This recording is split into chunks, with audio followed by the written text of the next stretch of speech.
Right. I don't know if you saw the interview with what's the fella name by the actor who Vlad had as well this week. Is something white. Spawn. And I think Jill handled it pretty decent. Obviously, he felt, he kind of felt like he got put on a spot. Well, because he's friends with Joe Rogan. You're right, yeah. But what I'm saying is, he didn't go out of his way to defend Joe Rogan. He kind of did. He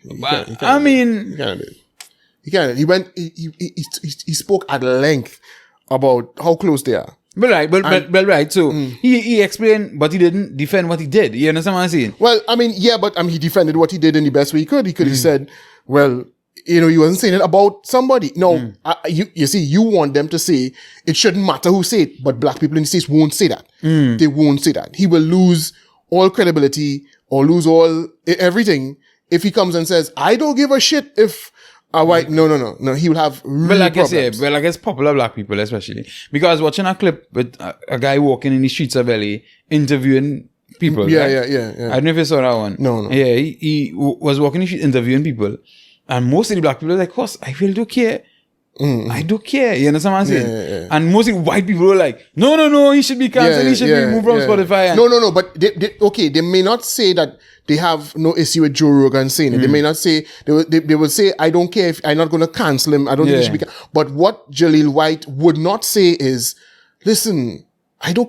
If a white person says that word, it doesn't bother me." He's not going to say that. And he's not going to say that it is okay for Joe Rogan to use, or any white person for that matter, to use it once they're not using it against he wouldn't say that. So he did it in the best way he could, which was to say, well, he wasn't calling anybody a nigger. He just was using the word in context and in wherever. And I don't think that. And well, obviously, Vlad was not accepting that. But which gets me to this point with Vlad. Horse, one of the people who inspired me to start doing YouTube this way was Vlad, right? I would tell you who were my inspirations. Rogan, Vlad, and weirdly enough, Charlemagne and Andrew Schultz, right? Charlemagne first from the Breakfast Club, right? And then I learned about him and Andrew Schultz podcast. Yeah. And then I was like, hey, this is real cool. I really like that. You talk about serious topics, but make some fun, have some kicks. I really like that. So those were so many people. But Vlad has been showing himself to be a real weirdo to me. I didn't really keep up with Vlad as much as I keep up with Rogan and Charlemagne and them. But these last few interviews, Vlad kept on making the point that, because people are like, hey, listen, Joe Rogan talking for 12 years. You understand what I'm saying? These things happen. And Vlad, well, you could go back and check all my 14 years. And I have spoken to mainly black people and I have never. And I mean, and when he's saying those things, it's so dotish because it's completely out of context. Because you interview people, right? And you interview mainly artists and entertainers in the black urban space. When on earth would you be able to say that in that context? And they will be okay. You understand? And whereas Joe Rogan is a comedian himself, he has conversation with all kinds of different people about all kinds of different things. Every DJ Vlad video, I don't know why I paused there, but it just came out like that. Yeah, but every DJ Vlad video is the same thing. He bring black people on to talk about ratchet shit, right? That's it, from sun up to sundown. That's all he ever does. So I don't know where he could compare himself to Joe Rogan in that regard, and what he does to what Joe Rogan does. But all DJ Vlad is trying to do is do the whole, well, I am the white person that's cool. The man said that. He said that. He's the cool white person. He's the representative of the cool white people. And he has never said it. So, and this man, he seemed like But he has always been there. No, but I was saying, he seemed like, catch Rogan here now, boy. I guess something to and not even that. I don't think he really hyped on Rogan, I think he is, what he feels he has an opportunity to do, because he's get a lot of pushback from black people. Right? Yeah, I know that. Yeah, a lot of black people. Calling the feds is. Yeah, right. And they also, they Dame Dash just call him a culture vulture. You know, he don't contribute anything to the culture. He's just, and you know, whenever he interviews people, all is always about is about guns and street shit and tell me about how you used to be and how much guns you used to sell and who you used to shoot. And I'm kind of shit now, like that does not, he doesn't bring black people on his show and then give them a platform to shine in all aspects. He keeps the interviews ratchet all the time. And so that's why I used to be surprised that people like Lord Jamar used to go on the show so much and whatever. But, well, you see them here and them follow. Well, yeah, because of the Farrakhan thing. Yeah. But I just say, I was surprised he did that for so long because to me, it was clear that DJ Vlad is really sucking off of that culture. And helping to perpetuate black, or that negative stereotypes of black people. Precisely. Right? Yeah. And the thing is, no, you wouldn't have gotten that from Rogan because Rogan didn't delve so deep into black culture per se. Yeah. Right? He would have more spoken to the more popular. And his conversations go in all different directions. Right? And he's not gonna bring somebody on his podcast to talk about all the criminal activity they've engaged in. You understand what I'm saying? That's not what we're gonna do. And so I mean it could be said that Rogan has have more responsible conversations than Vlad. Right? DJ Vlad, and to be fair, academics is the same thing to me, but he's black, you know what I mean? But those two individuals, when I lost respect for Vlad, I used to watch real Vlad videos too. And I remember when he had Gigs on. Gigs is a UK rapper, right? I really like Gigs. And he had Gigs on, but I don't know what research he did beforehand because Gigs is a kind of real difficult person to get to talk. He don't talk much now. He don't seem to like to talk, you know what I mean? So he's a very difficult person to get something out of. But you could get him to talk if you really, the interviews I've seen him been very loquacious is when you get him to really go into music. But he brings Gigs. Well, not brings, because he probably didn't have to fly to LA because just do it. I didn't even know. I learned afterwards that Vlad would even be in the room. Sometimes, most of the time, he would be in the room. Is a computer to be talking to. So yeah, he would have, but he brought big Gigs on the platform to talk about Peckham. Peckham is a part of London. That little bit rough, yeah. And he kept asking him, and Gigs, you could see getting irritated because he's like, "What the fuck, dog? Like, all right, well, just like every other youth, it had little guns and thing. But I decided to do music. You want to talk about music? Yeah, but a lot of my fans and my audience, they want to know about the street life." And I said, what I turned off the interview, I just couldn't watch because this man just could not get out of his, well, tell me about how much people get killed in Peckham and tell me about what you used to do growing up. What did you see? Oh, shit. You know what I mean? And they started to realize that is what he is. He's simply a leech and he just... and I mean, nothing wrong with that per se. That's what your audience want. Because they have an audience, and you're making money from it. They clearly living. He has become a millionaire. And always talking about how much money he's making, right? So you don't care how much beef you start, because that's another thing with here in academics. They used to fuel beef. More academics than him, but he used to do it too. Like fuel beef between individuals and use black people as kind of props.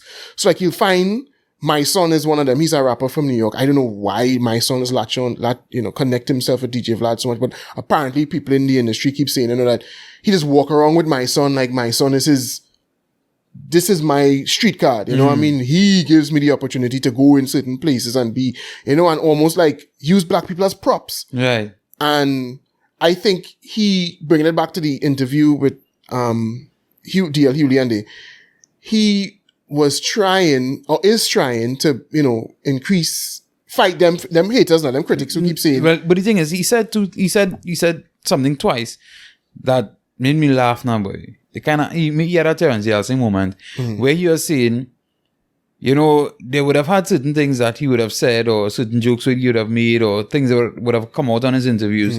And then when he looked back now, he went and he deleted those things. And I was like, then he ain't real us. If this is what we said back then, I mean, that's what I said then.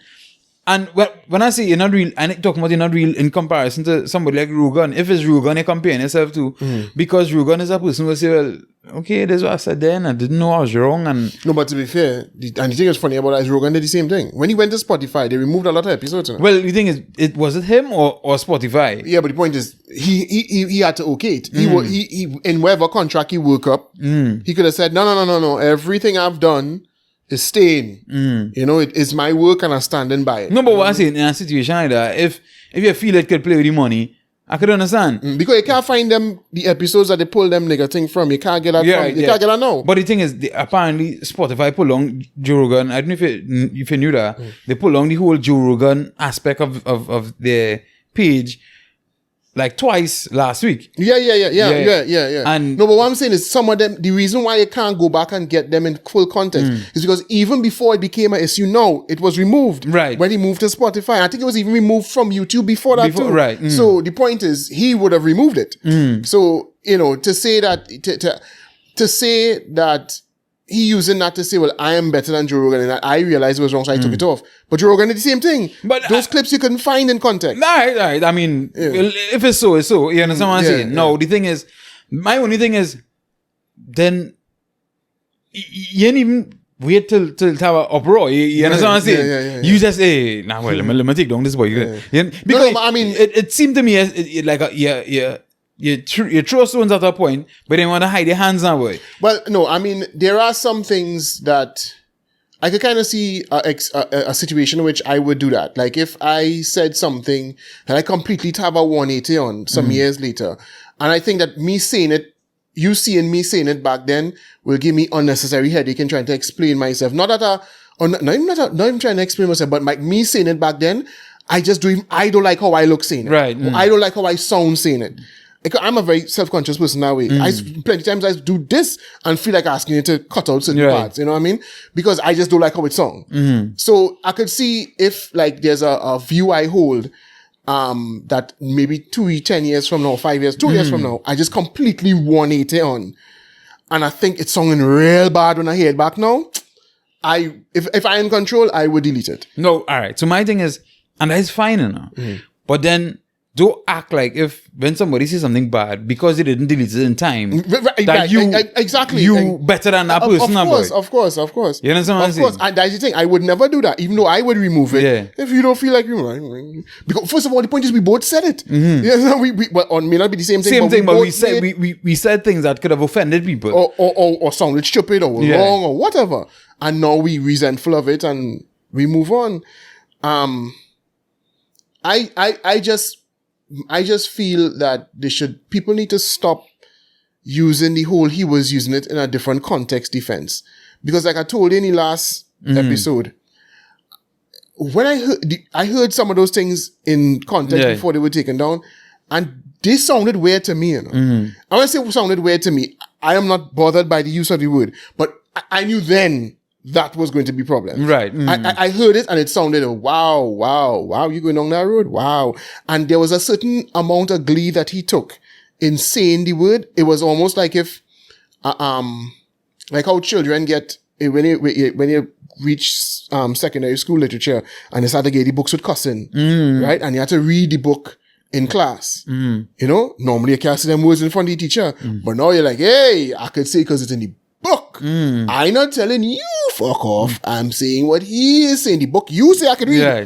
That is how he was saying it. He was saying it like, well, you know, I am not calling you that, but let's all make a thing about this word. Which is not as because people keep, even Jaleel White was saying it. Is Jaleel White is his name? Something White. Michael Jai White. Something Jai White. Yeah. Something Jai White. I keep mixing up his name. Let's keep remembering Spawn. I keep thinking.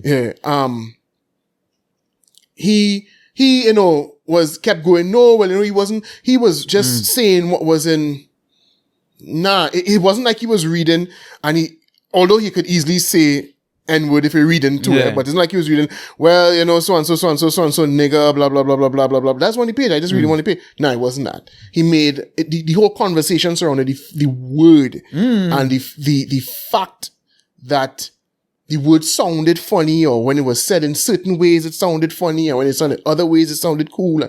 That's what it was surrounding. So it seemed to me, even back then, like it was somebody who was pushing, he knew he was pushing the envelope. He knew he was saying something that people wouldn't want him to say. Right. People making it sound like he was reading it like, well, it's like the guy from Netflix who supposedly was fired because he was saying there's a word we can't say. No, it wasn't that. It was a little bit, so stop using that. Just say, he was a comedian, he's making jokes. And it was a joke he thought was funny.